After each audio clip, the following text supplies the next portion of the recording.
Jessica, there's so many facets to the real estate experience. Why did you choose title and escrow? Ooh, that is a good question, because I tell people this all the time. I did not choose title and escrow. The best advice that I give to anybody is, like, especially when they're going through like college and everything and trying to figure out what they want to major in, what their career is gonna be in life.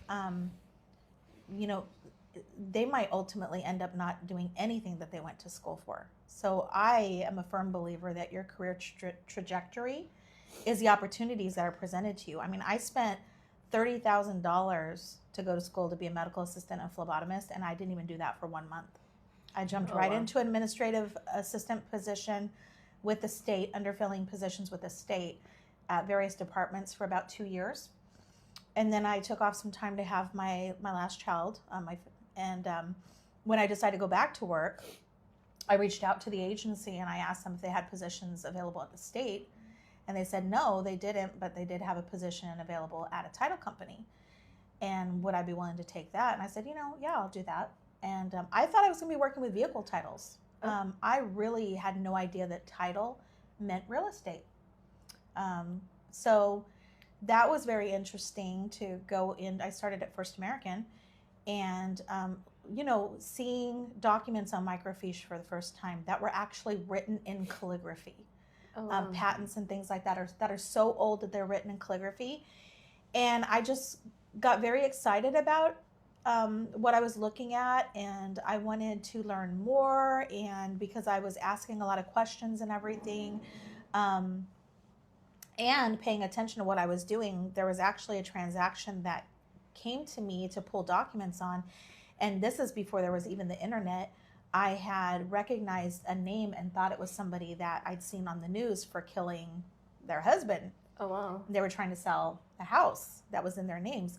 And so I went to my title manager and I said, hey, I really think that this woman is right now, I've seen her in the news. I think that she killed her husband. And so my title manager, contacted, whatever the parties, or did some investigating, and come to find out it was a woman that was in the news that had killed her husband and was trying to sell the house to pay for her legal fees and everything. Oh. And the family was trying to go through the courts to try and do a stay on all the assets and everything to make sure that she couldn't get rid of the property.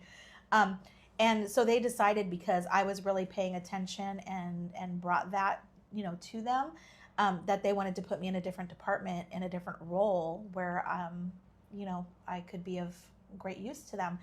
And so I started in title and underwriting, and when I was interested in going into escrow, it was a easy transition for me.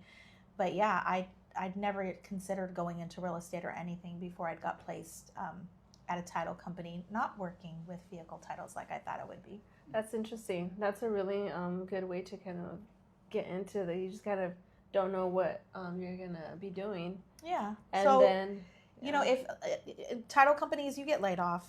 So several times over my career, I was laid off from title companies, and I had clients that were valued me so much that they'd offer me jobs when I had been laid off. And so I always accepted those opportunities. And I've been a real estate agent. I've worked in a law firm. I was an estate administrator with a fiduciary.